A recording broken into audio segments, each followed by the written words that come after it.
Thank you very much. Did you hear what the cow said to the farmer on a cold winter morning? Thanks for the warm hand. Anyway, it's going to get better, so don't panic on me. I start small.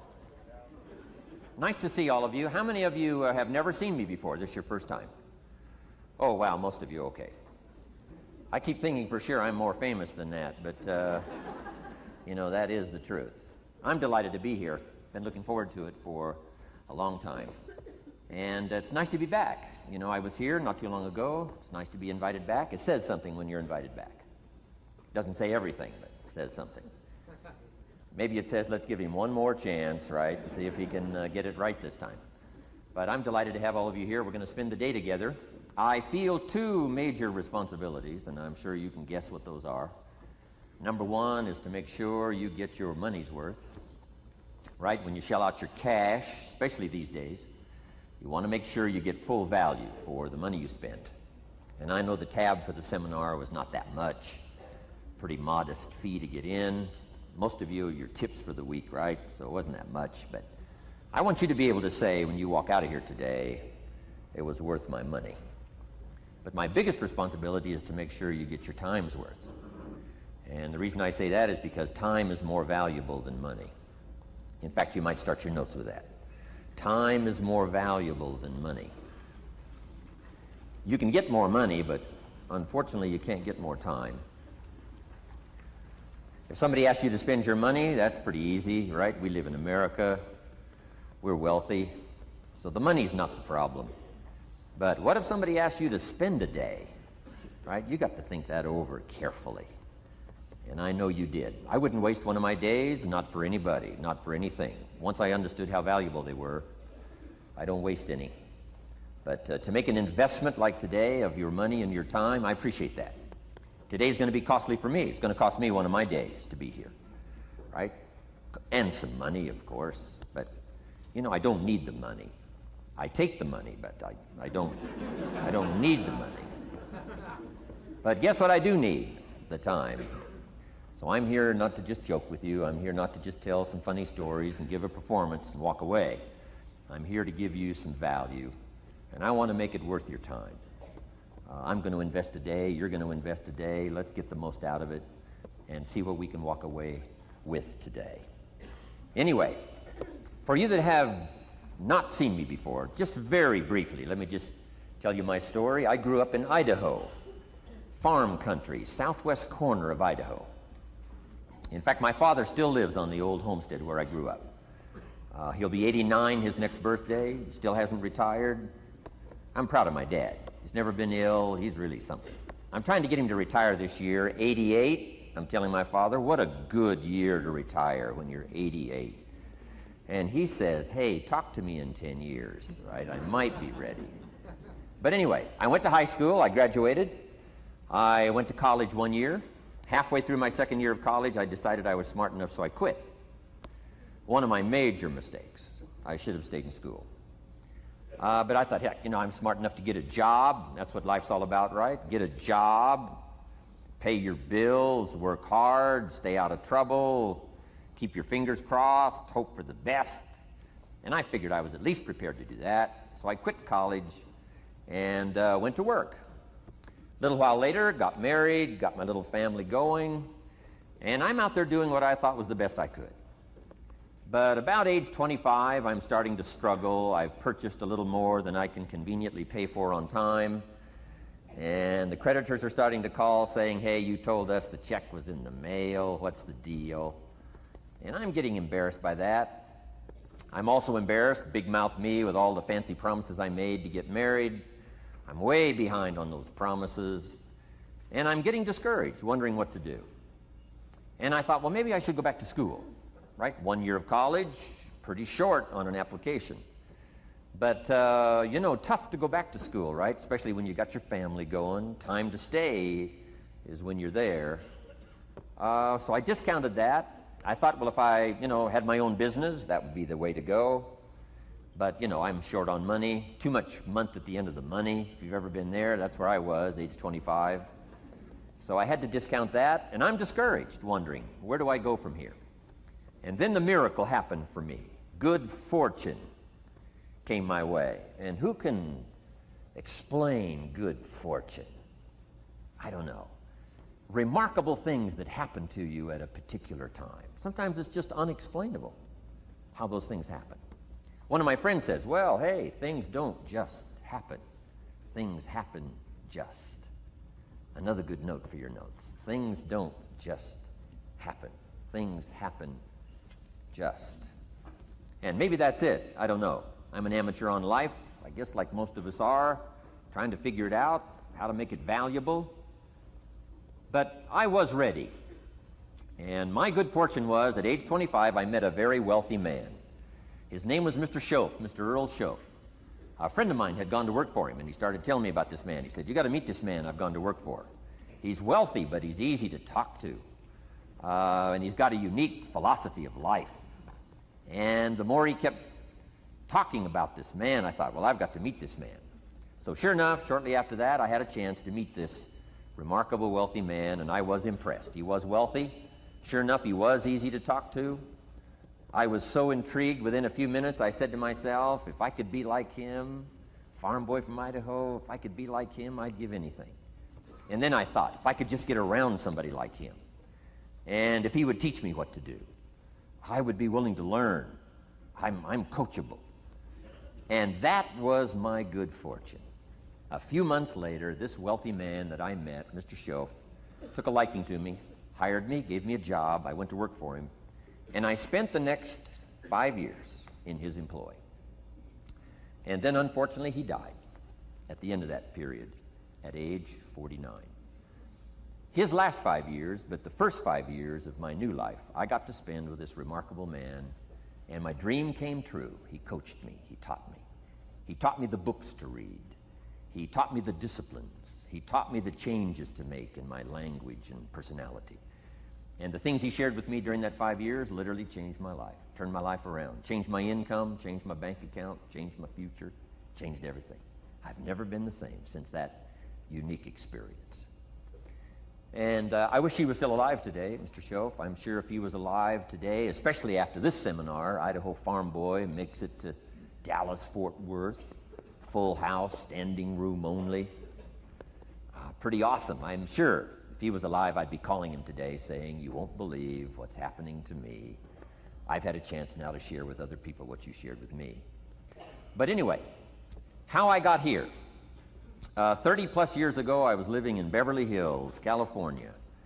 And one day, a friend of mine, businessman friend, said, Jim, I'd like to have you come and share your story with my service club that I belong to, the Rotary Club. He said, I know your story, Idaho Farm Boy makes it to Beverly Hills. But he said, I think my club members would love to hear your story. He said, if I arranged one of our breakfast meetings, would you come tell your story? Just share a few thoughts. I said, okay. So I agreed to go give this breakfast talk. And guess what? They liked it.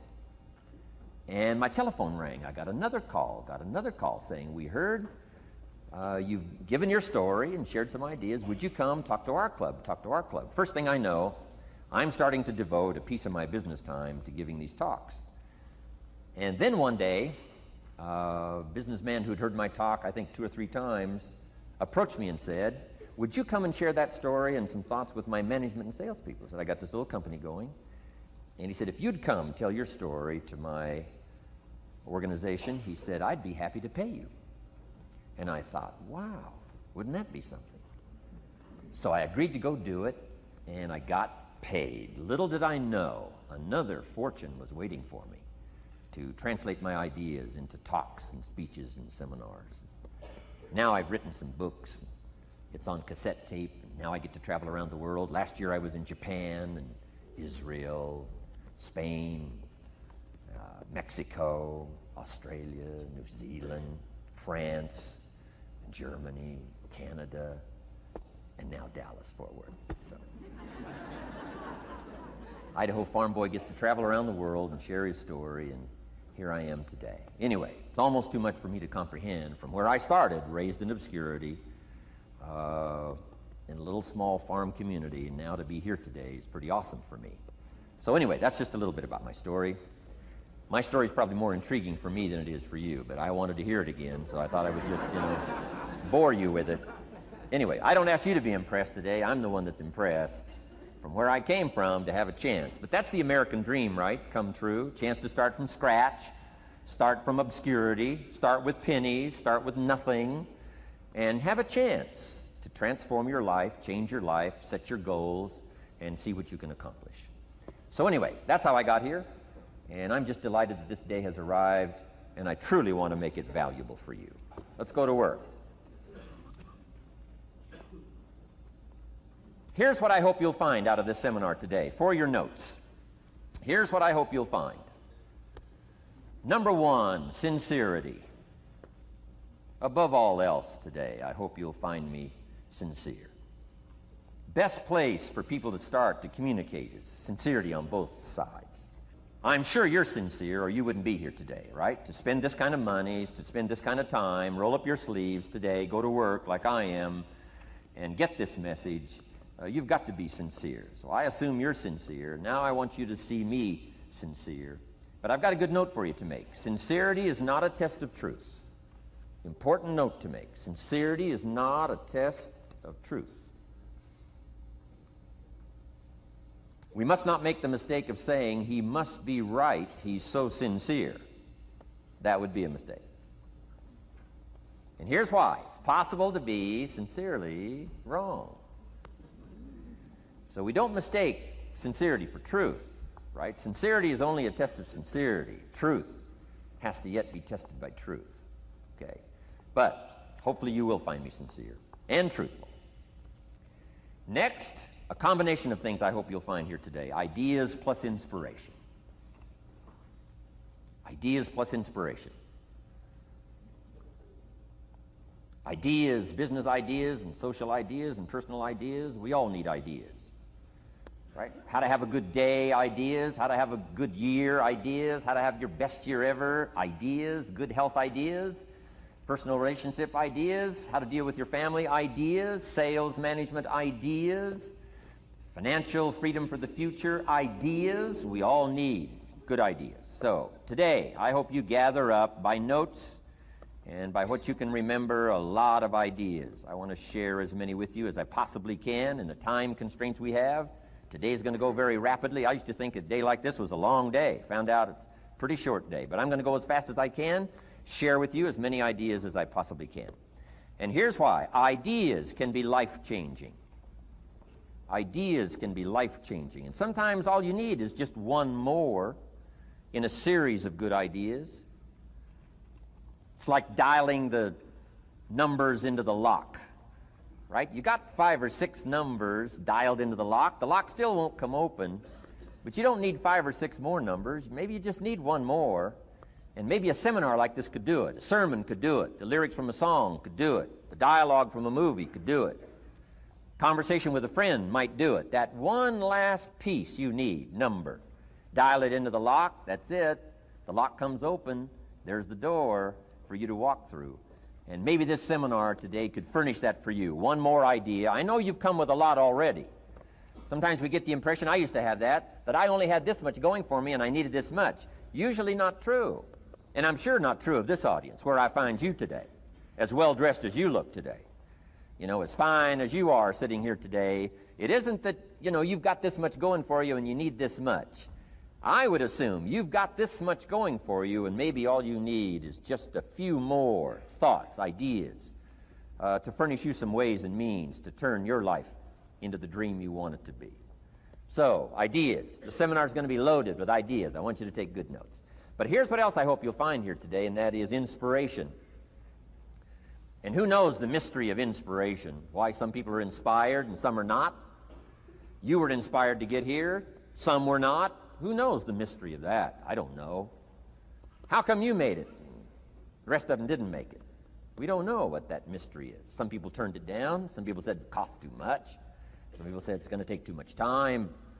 Some people are too busy, right? A lot of different excuses why some are inspired to take advantage of something that comes to town. Others pass it up. We don't know the mystery to that. Here's what I call it, mysteries of the mind. And I just leave it at that. Some things I don't try to figure out. I take the simple approach now. right? Some people do and some people don't. I mean, that's about as profound as my philosophy is.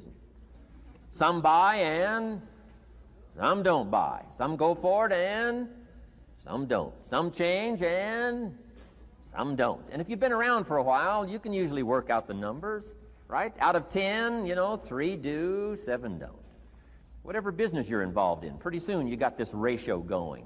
The ones that do, the ones that don't. You say, well, why don't the ones that don't, how come they don't? We don't know. I just leave it as a mystery. I used to try to understand all that. I just take the simple approach now. The guy says, this happens to me, this goes wrong for me, and all this stuff goes wrong for me. How come all this stuff happens to me? I say, I don't know, it beats me. The best I've been able to figure out is those kind of things always happen to people like you. I mean, right? That's the best I got. I don't know. I'm an amateur on this stuff. What do I know? So just take the simple approach, right? That's how it is. Who knows? Interesting story says the day the Christian church was started. Now, I'm an amateur on the Bible, but best account I can remember, the day the Christian church was started, a magnificent sermon was preached. Great presentation. And if you're a student at all of good communication, it was one of the classic presentations of all times. The sermon, the first day the Christian church was started. And it said this sermon, this presentation was given to a multitude, meaning a lot of people. But it was interesting, as the account gives us the record, it says when the sermon was finished, there was a variety of reaction to the same sermon. Isn't that fascinating? I find it fascinating. It said some that heard this presentation were perplexed. And I read the presentation, sounded pretty straightforward to me. Said, why would somebody be perplexed with a good, sincere, straightforward presentation? Best answer I've got. They are the perplexed. I mean, what other explanation is there? It doesn't matter who's preaching. Right? It said some that heard this presentation mocked and laughed, made fun of the presentation. I thought, hey, this looks pretty sincere to me. If you give a sincere, honest presentation, why would somebody mock and laugh? Easy explanation. They are the mockers and the laughers. What else would you expect them to do? Right? I used to try to straighten all that out, say, well, they shouldn't do that. I don't do that anymore. I've got peace of mind now. I can sleep like a baby, not try to straighten all this stuff out. I used to be so naive. I used to say, well, liars shouldn't lie. See, how naive can you be? Of course they're supposed to lie. That's why we call them liars. They lie. So I don't straighten this stuff out anymore. Anyway, it said some that heard this magnificent presentation didn't know what was going on. And they're usually easy to spot. They're usually saying, what's going on, right? I mean, they don't know what's going on. But interesting, right? A variety of reaction to the same sincere, honest presentation. Now, it also says, in wrapping it up, some that heard the presentation believed. And I think that's who the speaker was looking for, the believers. Interesting. Now, it said the number of believers was about 3,000. So a pretty good first day. 3,000. I've had some first days, but I never had 3,000. But anyway, 3,000 were believers. And that's the speaker was looking for the believers out of this multitude. And that's about as close as we can come to understanding the mystery. Some believe, and some mock, and some laugh, and some are perplexed, and some don't know what's going on. And you just have to leave it that way. Why? Because that's the way it's going to be. The way to be brilliant is to find out how it's going to be and then say, here's how it should be. I mean, that's how you become brilliant. So, anyway, who knows the mystery? I call it mysteries of the mind. We don't understand. But I don't try to change it anymore. On this particular story, as far as we know, they didn't have classes after the presentation to try to de-perplex the perplexed. I mean, as far as we know, they left them perplexed. They left the mockers mocking. They let the laughers laugh. I mean, they didn't come back and try to straighten all this out. You say, well, how can you build a church? Well, make another presentation, and you'll get some believers and some mockers and some laughers and some who don't know what's going on. So that's about the best we can do. So, but I'm glad I've got the believers here today. You believed enough to shell out your cash and part with your time and some of your effort and energy, and I appreciate that. So, hopefully you'll find some inspiration here today. All right? To get the most out of today, a couple more notes. Number one, be thankful. That's a good way to capture the most of a day like this. Be thankful for what you already have. That shouldn't be any problem in America, being thankful. Everything we need is available in America. Everybody wants to come here, right? The last time I was here, that little presentation I gave, everybody wants to come here, America. People haven't plotted and schemed the last 40 years saying if I could just get to Poland, everything would be okay. No, everybody wants to come to America. Why? Everything's available here.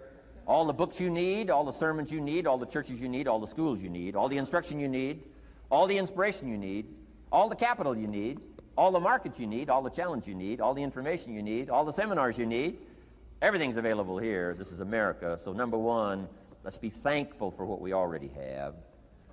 Thanksgiving does this. Opens up the doors, opens up the windows, opens up the channels. Thanksgiving for what you already have. I did a seminar one weekend up at the ranch, up at Clear Lake. Got a lodge up there. Nice setting, high valley, high serenity ranch. For the weekend, Friday evening, Saturday, Sunday. People drove in from around California. I got there late Friday afternoon. Everybody had pretty well already gotten there. I couldn't believe the parking lot.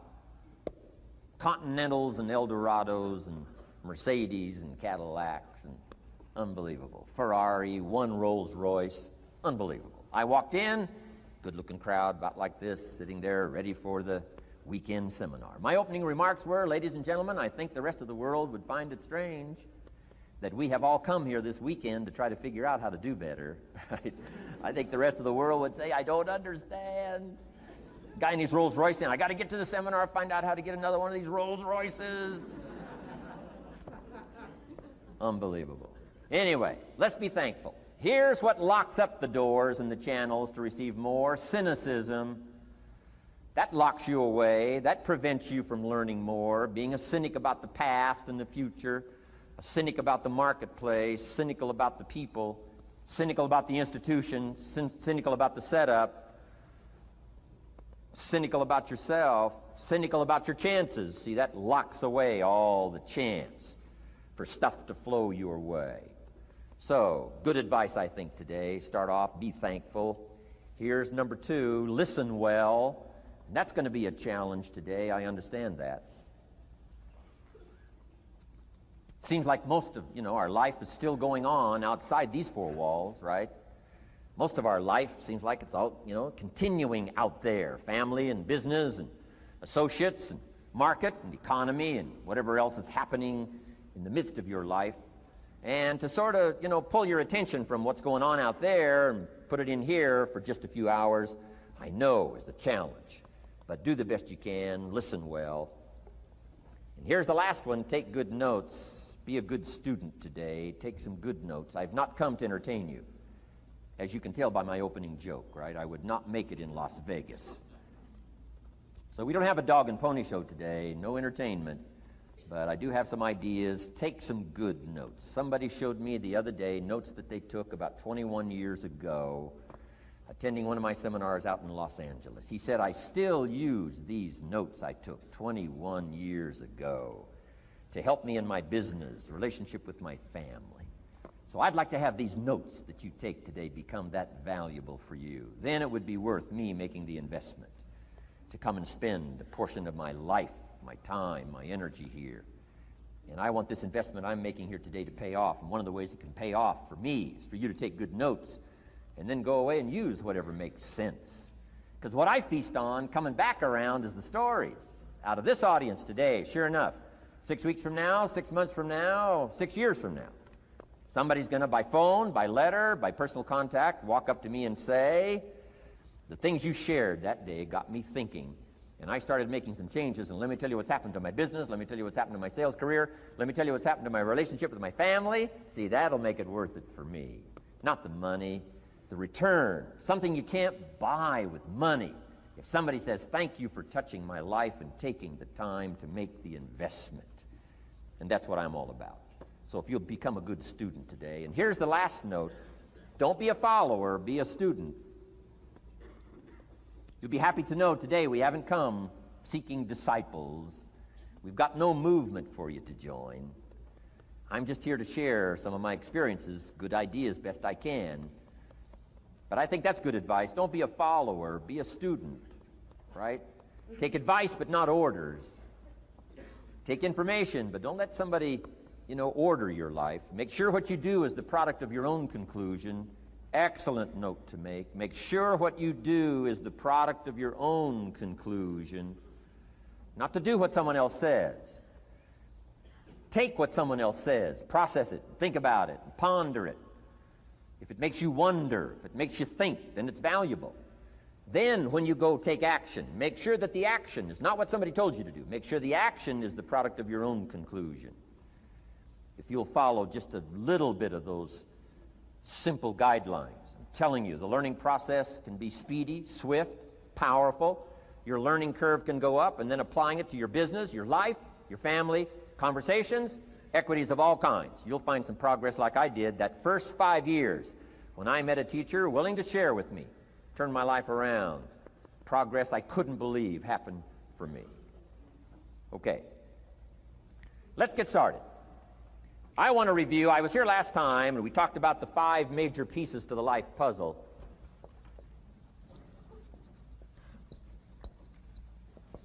And I just want to review those because it lays such a good foundation for all the rest that I want to share with you today. We got a lot of subjects to cover, so we're going to go rather swiftly, okay? Put on your mental track shoes here and run with me today, because I'm going to deal mostly in concepts. Expect you to, fill in a lot of the details, because I got a lot to share. I want to get through it all. But let's lay this foundation again of the 5 major pieces. Happens to be the title of my latest book.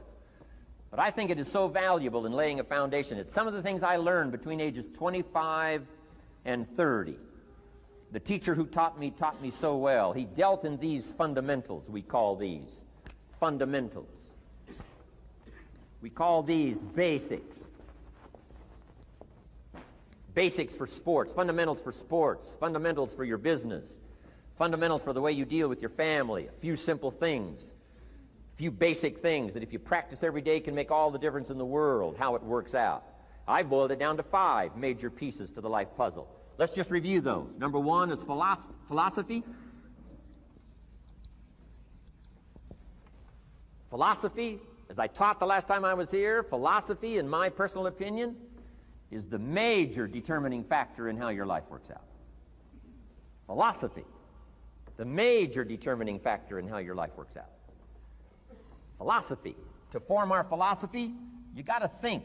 You got to use your mind. You got to process ideas. And this whole process over a lifetime, starting way back here when we were children, schools that we've attended, our parents, our experiences, all this stuff that we've processed by the thinking process helps to develop our philosophy. And in my opinion, each person's personal philosophy is the major factor in how your life works out. Here's what I called it in that last presentation when I was here. It's called the set of the sail. Each person's personal philosophy is like the set of the sail. Now, I used to think it was circumstances that ordered my life. If someone would have asked me at age 25, Mr. Rohn, how come you're not doing well? Pennies in your pocket, creditors calling, nothing in the bank, behind on your promises to your family, you live in America, 25 years old, got a beautiful family, every reason to do well, and things are not going that well for you. What is wrong here? It would not have occurred to me to blame my philosophy. I mean, it would not have occurred to me. Saying, well, I got this lousy philosophy, and that's how come I got pennies in my pocket and nothing in the bank, and things aren't working well. That would not have occurred to me. I found it much easier to blame the government. Much easier to blame the tax problem. I used to say taxes are too high. Top tax rate when I first started paying taxes, 91%. Back then, when your income reached a certain level, all your income over that, 91%. So I used to say that's too high. Now, the top tax rate's about 33%. But people are still saying what? Taxes are too. See, but you can't use that anymore. If it's gone from 91 to 33, how could it be too high? Come on. I threw all that old excuse stuff away. Some people found it, though, and they're using it these days. My old list. I used to blame the traffic, the weather, used to blame circumstances, right? People say I'm too tall, I'm too short, I'm too old, I was raised in obscurity, raised on a farm, parents of modest means, all the stuff. If you were to ask me, how come you find yourself here, Mr. Rohn, age 25, living in America, land of abundance and opportunity, pennies, zero in the bank, not doing well, creditors calling, it would not have occurred to me to blame my philosophy. I found it easier to blame the company policy. I used to say, if this is all they pay, how do they expect you to do well? So I figured that, my future was going to be tied to what everybody else was arranging, the economy and, right, interest rates. I used to say things cost too much. That was my whole explanation, not my philosophy, until my teacher taught me better that this is where the problem was, my own personal philosophy. Here's what's exciting about each person's personal philosophy. That's what makes us different than dogs and animals and birds and cats and spiders and alligators. That's what makes us different than all other life forms. The ability to think, the ability to use your mind, the ability to process ideas, and not just operate by instinct. In the winter, I'm telling you, the goose can only fly south. What if south doesn't look too good? Tough luck. It can only fly south. But see, human beings are not like a goose, can only fly south. I mean, you can turn around, go north, you can go east, you can go west, you can order the entire process of your own life. And we do that by the way we think. We do that by exercising our mind. We do that by processing ideas and come up with a better philosophy, a better strategy for our life, goals for the future, okay? Plans to achieve those goals. All this comes from developing our philosophy. Philosophy helps us to process what's available. Well, when we get here, we got seed, and we got soil, and we got some rain, and we've got some what? Sunshine, and we've got some seasons, and what? The miracle of life. Now, the key is, what do you do with all this stuff? How do you turn all this stuff that's available here into equity and promise and lifestyle and dreams and future possibilities? All of this that's possible now with human beings, how do you take all this stuff and turn it into this equities and values? Well, it starts with philosophy. What is the seed? What is the soil? What is the sunshine? What is the rain? Is it possible to take some of each of all the stuff that's available and turn it into food and turn it into value and turn it into nourishment, and turn it into something spectacular and unique that no other life form can do? And the answer is yes. But you cannot deal with all this stuff and what to do with it unless you start refining your philosophy. Think, use your mind, come up with ideas, and strengthen your philosophy. So the seed and the soil and the rain and the sunshine, this is called, the economy and the banks and the money and the schools and everything that's available out there, processing information, what to do with all that, and turn it into equity and value. That is the major challenge of life, my personal opinion. So each person's personal philosophy now is going to determine what you're going to do with seed and soil and sunshine and rain and miracle, the change of seasons. That's it. My personal opinion. Each person's personal philosophy is like the set of the sail. That's what this seminar is for today. Help you to trim a better sail. You don't need a better economy. You don't need better seed and soil. In fact, when it comes to seed and soil and rain and sunshine and seasons and the miracle of life, that's all you got. Now, what if you blame this stuff? Then you're blaming all you got. If you blame the economy, and you blame the schools, and you blame the teachers, and you blame the sermons and the preachers, and you blame, the marketplace, and you blame the company and company policy, what else is there? When some people get through with their blame list, there isn't nothing else. That's all there is.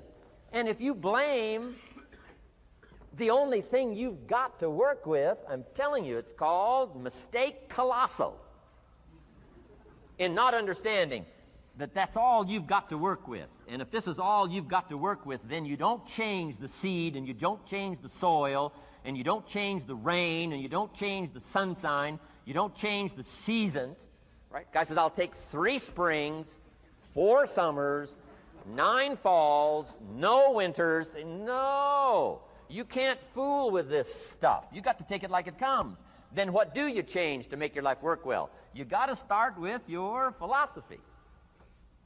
Guess what I had to do at age 25 in order to change my own future? I had to change my mind. I had to change my thinking. I had to change my philosophy. I was messed up on what was causing my problem. And once I got that straightened out, that all the stuff I blamed, the government and taxes and the marketplace and the economy and things cost too much, negative relatives, cynical neighbors, once I got rid of that and started going for where the real problem was, which was me, I'm telling you, my life exploded into change. My bank account changed immediately. My income changed immediately. My whole life took on a whole new look and color immediately. And the early results I got from making these philosophical changes tasted so good, I've never stopped the process from that day until this. And I'm telling you, with a little consideration of the refinement of your sail, by setting a better sail, refining your philosophy, your whole life can start to change from today on. You don't have to wait till tomorrow. You don't have to wait till next month. You don't have to wait till spring. You don't have to wait till 93. You can start this whole process immediately. I recommend it. Now, some people do so little thinking, they don't even have their sail up. I mean, you can imagine where they're going to wind up at the end of this week, at the end of this month, at the end of this year. Now's the chance to change, process all this information. So number one is philosophy. Okay. And we dealt with all that, where we get ideas from personal experience, from other people's experiences. I don't want to get into all those details because we covered that the last time I was here. But philosophy, that's number one, my personal opinion. Each person's personal philosophy. Here's the definition of success and failure. Just make this note. Here's failure.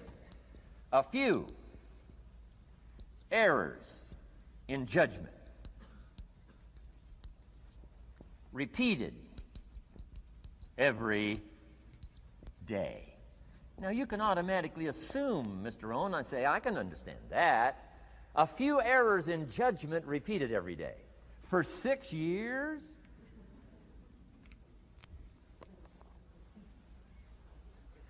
I'm with my father. I think I told this story the last time I was here. My father, 88 years old, he's never been ill, still hasn't retired. Not long ago, midnight, we're getting ready to go to bed. We've drilled a new well, got some extra water, got some more acres going. He's all excited. At midnight, we're getting ready to go to bed. My father's eating what he calls his midnight snack. A little bite to eat before you go to bed. Don't have to go to bed hungry. And I'm watching him eat this midnight snack. Guess what he had? An apple, a few graham crackers, and a glass of grapefruit juice. I said, no wonder my father's so healthy. My mom taught us all those good health practices. Taught me when I'm growing up, right? I'm an only child. I've never been ill. Passed the big 5-0 some time ago.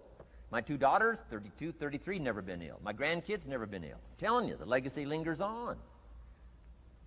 As I watched my father have this midnight snack, suddenly occurred to me.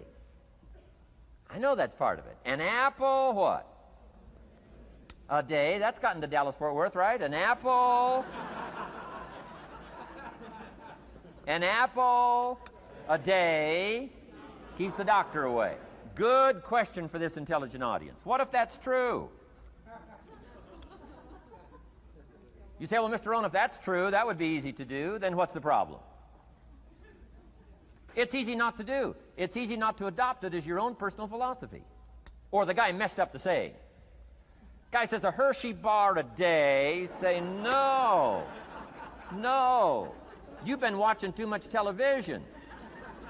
It is not Hershey bar. You got to be smarter in philosophy than to fall for the Hershey bar a day when it's an apple a day.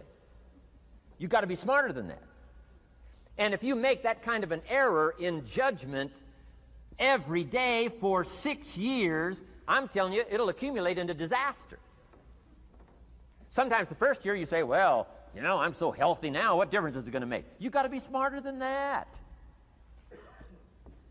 Just because disaster doesn't fall on us at the end of the first day doesn't mean disaster isn't coming. You've got to be so smart that you look down the road and say, will the errors in my present judgment of philosophy, what's that going to cost me in 1 year, 6 years, 1 month, 6 months? I'm telling you, the money cost and the health cost and the success cost is too gigantic if you'll look down the road a little ways and say, are there errors in my current judgment like an apple versus a Hershey bar? Is that just a good illustration of some of the rest of my errors in judgment? If it is, that's where I found myself at age 25. I started working when I was 19. I met my teacher who helped turn my life around when I was 25. That's 6 years. At the end of the first 6 years of my economic life, I've got pennies in my pocket. I've got nothing in the bank. The creditors are calling saying, hey, you told us the check was in the mail. I'm embarrassed. I'm behind on my promises. I live in America. I'm 25-year-old American male. I got a nice family, every reason to do well. And I'm messed up. Now, what's messed up? I used to think it was the community that was messed up, and the country was messed up, and the government was messed up. If those Democrats ever get in the White House, that'll really mess things up. If the Republicans stay in power, that'll really mess things up. The economy was messed up. Interest rates are messed up. I thought all this stuff was messed up. Then I found out that's not what was messed up. I was criticizing the only thing I had to work with. What was really messed up was my own personal philosophy. My own errors in judgment in my own personal philosophy brought me in 6 years to pennies in my pocket, nothing in the bank, and trying to explain why I wasn't doing well, living in America, 25-year-old American male, got a family, every reason to do well. Now, once I understood this, here's the formula for failure: errors in judgment, being lax about developing your own personal philosophy. I'm telling you, it's called accumulated disaster. It doesn't matter whether it's your health or your bank account. Guy's got an empty bank account, probably has high cholesterol. Why? Over the last 6 years, he never paid attention to either one. And it doesn't matter whether it's a dollar, or whether it's your money, or whether it's your cholesterol count. All you got to do is commit the errors, and just because disaster doesn't fall on you at the end of the first day that you don't eat an apple. You say, well, I didn't eat an apple today, and tonight I'm not ill. Well, you got to be brighter than that. Someday you got to leave first grade. The reason we make those first grade desks so small so they won't fit at age 25. I mean, right? You don't belong here anymore. Come on. Now let me give you the secret to success. The formula for failure: a few errors in judgment repeated every day for 1 month starts the weakness, starts the disaster process. You can imagine what happens in 6 years. Now here's the formula for success: a few simple disciplines practiced every day. And you've started a whole new process called a whole new life. A few simple disciplines practiced every day. And if you decide today to go for the apple instead of the Hershey bar, I'm telling you, you have begun the process of turning your life around. And if you keep up that process, not only with your health habits, but with your money habits and with your communication habits, with your sales habits and management habits and every other habit that you've got, if you'll start that process, eliminate the errors and replace it with disciplines practiced, I'm telling you, you can start this process of life change immediately. After today, you don't ever have to be the same again. Only by choice. You don't have to walk out of here the same as you walked in today. Only by choice. You can start a whole new process. And you say, well, Mr. Rohn, is it that simple? Yes, it's that simple. Where else would you start but with an apple? You don't have to start with something staggering. What if you should be walking around the block for your good health and you don't? What'll that do in 6 years? I'm telling you, the word is disaster. You could and you should and you don't. Here's an even stronger word. You won't. I mean, don't might mean you're careless. Won't probably means you're stubborn. And either one's called disaster. Could, should, don't. I'm telling you, that's why at the end of 6 years, I found myself with pennies in my pocket, nothing in the bank, creditors calling. Could, should, won't. Could, should, don't is called disaster. Now, how do you change all that? The next 6 years, I got rich. The next 6 years, I became a millionaire. By the time I'm 31, I'm a millionaire. How about that? You say, well, Mr. Rohn, what happened? Well, strangely enough, during that second 6 years of my economic life, the government was about the same. I'm telling you, taxes were about the same. My negative relatives were the same. I'm telling you, the economy was about the same, and prices were about the same, and everything else was about the same. Circumstances were about the same. Then how come I got rich? How come I totally changed my life? I was not the same. Somebody says, well, what did you go to work on to do all that? I started with my philosophy. I started amending my errors by doing some better thinking, changing my mind, coming up with ideas that I didn't have before I met my teacher. And once that whole process started for me, I'm telling you, I changed my whole life. Within a 6-year period, I was never the same. And I've kept up that process all these years. One of the reasons why I'm here is to continue my craft. I don't want the day to come someday somebody says, you should have heard Jim Rohn 10 years ago when he was really terrific. Guess what I want people to say? I heard him 10 years ago, but you should hear him now. I'm telling you the man works on his craft. I'm telling you the man's done some extra reading. I'm telling you the man doesn't miss a trick. I'm telling you he's worked hard on himself. That's why he's able to deliver like he does. The same thing can happen for you as a teenager. It can happen to you as a mother, as a father, as a business person, as a salesperson, running a business. Doesn't matter. Management, wherever you find yourself. This is the process called personal change. And what I say to start with is start with your own philosophy. Your philosophy is going to determine whether or not you go for the disciplines or continue the errors that's called potential disaster. And everybody has it within their power. Well, it was so happy for me to find out at age 25, Mr. Shove said, Mr. Rohn, you don't have to change countries. But you do have to change philosophy. And if you'll change philosophy, not country, you can turn around your income, you can turn around your bank account, you can turn around your skills, you can become capable, powerful, sophisticated, healthy, influential, all the other equities that you could possibly want out of your life, using the only stuff there is and not trying to change any of this stuff. Appreciate all of this stuff with all of its ups and downs, with all of its mystery of why it works and sometimes it doesn't work. Don't challenge this. You don't have to ask for another planet. You don't have to ask for another country. Just ask for another book. Ask for another seminar. Ask for another idea. And you can start this whole process of personal life change. Now, I could spend the whole day on philosophy, because that's where it is. If I could get you intrigued with that enough to study it, enough to ponder it, to where you would pick up the commitment like I did and say, hey, as simple as an apple a day, as simple as a walk around the block, why not start right there? If you don't start there, where else are you going to start? Might as well start where it's easy, and then go to the more complicated disciplines. Because if you can't handle the simple disciplines, how can you handle the complicated ones? Okay. Key. Philosophy. Here's number 2. I got to give these now very quickly because I got too much to cover here to linger too long. Number 1, we're affected by philosophy. First major of the 5 major pieces. Number 2 is attitude. We're affected by how we feel. First, we're affected by what we know and the decisions we make. Second, we're affected by attitude, how we feel. And I gave that quick list. Let me give it to you. It's how you feel about the past. You've got to have a good attitude about the past. Use it as a school, not a club. Don't beat yourself to death with your past. Faults, failures, losses. Let the past be a school. Harsh school maybe. What else is new? Let the past be a school master to teach you. Not to threaten you, but to teach you. Okay. Next, it's how you feel about the future. Set your goals. We'll talk a little bit about that before we finish today. Goal setting.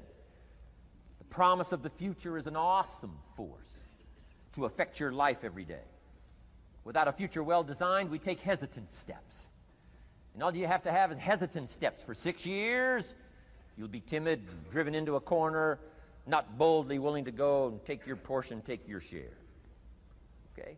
Next, it's how you feel about everybody else. Got to have a good attitude about everybody else, because it takes everybody else to make a market. One person doesn't make a family. One person doesn't make a business. One person doesn't make a corporation. One person doesn't make a community. One person doesn't make a nation. It takes all of us to make a dynamic economy, a nation second to none. It takes all of us to make the churches and make the economy run. It takes all of us to make the possibilities. All the gifts that have flowed in here the last 200 years, unprecedented in 6,500 years of recorded history. There's been nothing like it. The ethnic streams that have flowed in here brought their gifts, brought their talent, brought their skills, brought their inventions, brought their work ethic. All of it mixed together is called America. Been nothing like it in 6,500 years. And to miss the value of it by some, warped attitude about it, I'm telling you, you've missed it all. And if you have an appreciation for it all, you'll draw from it.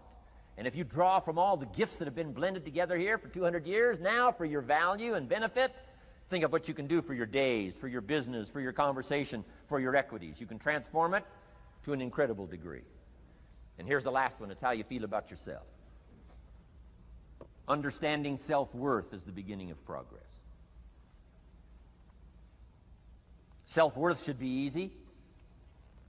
If one of us can do it, all of us can do it. If anybody can think it, we all can think it. I can read, you can read. I can understand, you can understand. From where I came from, the few simple things I did and tried revolutionized my life in 5 years. There isn't anybody here that can't do it. Change from pennies to fortune. Change from nothing to something. Change from broke to rich. Anybody in this room can do it. If any of us can do it, we all can do it. That's the kind of value you should place on yourself. If Jim Rohn can understand it, I can understand it. If he can read, I can read. If he can find it, I can find it. If he can change, I can change. If he can get it done, I can get it done. That's the attitude about yourself. So valuable. Okay? Now, in transforming our lives, we don't start with attitude. We don't start with the inspiration here. We start with education. Somebody says, well, I expected you just come get motivated today. Well, that probably won't do it. Somebody says, by now we should be standing on the chairs, waving a flag, singing the old gray mare. Get going here.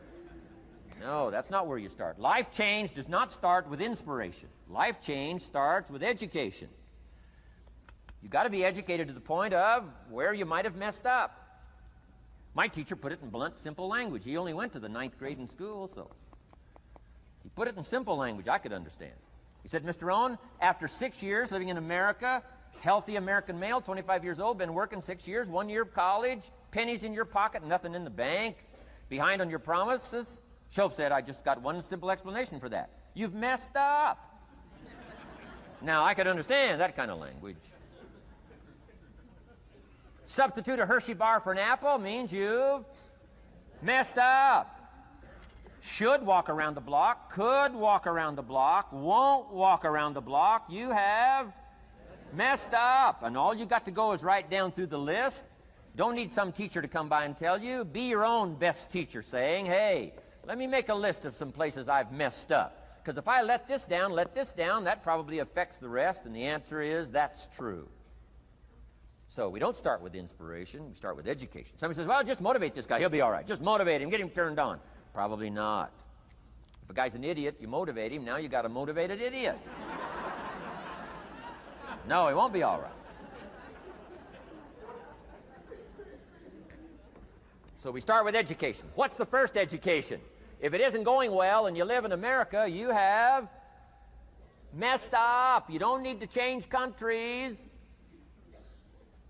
You say, well, the country's messed up. That's like cursing the soil and cursing the seed and the sunshine and the rain, which is all you got. Don't curse all you got. When you get your own planet, you can rearrange this whole deal. But this one, you got to take like it comes. So number 2 was attitude. Here was number 3, activity. This is the work part, the labor part. Taking action. And the activity is the miracle working piece. A miracle being something we don't quite understand how it works doesn't mean it doesn't work. It means we just don't quite understand how it works. Miracles work. God says. Now, I'm an amateur on God, but here's my best analysis. God says, if you'll plant the seed, I'll make the tree. Now, that's a good arrangement. Number 1, gives God the tough end of the deal. What if you had to make the tree? That'd keep you up late night trying to figure out, how do you make a tree? Say, no. I'm telling you, the mystery and the miracle of this stuff has already been set up. God says, I got the miracle going, I got the seasons going, I got some sunshine and some rain, and I'm God. But the way I've arranged that, I just need somebody to plant the seed, not chant. In California, they're trying to chant to get this stuff done. Forget this California stuff. You don't have to rub a crystal and sleep under a pyramid. This stuff's too easy. Getting rich is too easy. Changing your life is too easy. Forget all that. Right? Massive bombard, affirmation, forget all that. My opinion. Ocean waves and seagulls? Come on, this stuff's too simple. Just simple, easy stuff. But if you neglect it, that's how it piles up year after year. But if you're willing to straighten it out, and here's one of the keys. It's called activity. It's called disciplines. Turning wisdom from your philosophy and inspiration, the strengthening of attitude and faith and courage, commitment, and all this stuff that comes from attitude. If you're willing to take these two qualities, philosophy and attitude, and invest it into activity, you can have a miracle. Anything short of that, no miracle. Wisdom doesn't perform a miracle. Attitude doesn't perform a miracle. The only thing that performs a miracle of increase called equity is called putting wisdom and attitude into discipline, into labor. And this labor now can perform a miracle. And here's the two parts to the labor. One, do what you can. Number two, do the best you can. Can't give you better advice than that. Number one, do what you can. You just got to go home and make a list after today. And here's the question to ask as you make this personal list. What am I not doing that would be easy to do, that could greatly change my health, my wealth? What am I not doing I'm neglecting that would be easy to do?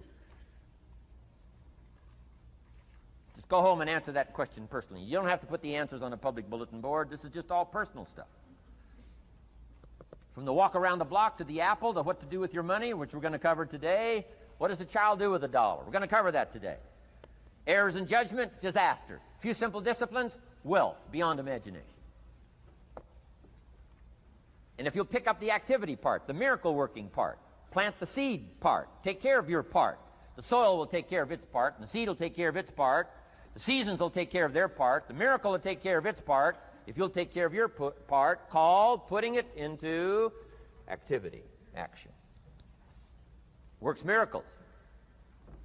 2,000 years ago, on April 13th, one of Jesus' disciples. Now again, I'm an amateur on the Bible, but best as I can remember it, one of Jesus' disciples said to Jesus, "It's time to pay our taxes and we don't have any money."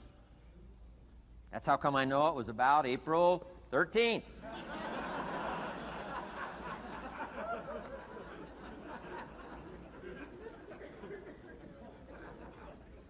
To this statement by his disciple, Jesus said, best as I can read the record, Jesus said, "No problem." Now, why could he say no problem? Well, word has it, he was a miracle worker. Word has it, if you're a good student of history, word has it, he was a miracle worker. If you handed a problem to a miracle worker, what would he be inclined to say? No problem. You got to hang out with folks like that. I belong to a small group like that. We do business around the world. You hand these guys a problem, they say no problem. What? How many books would they read to solve it? Many as it takes. How early would they get up? Early as it takes. How much information would they gather? Much as they needed. So it's what? No problem. You got to hang out with folks like that. Jesus said this will be no problem, the tax thing. He said to his disciple, it's simple. Go fishing. Wow.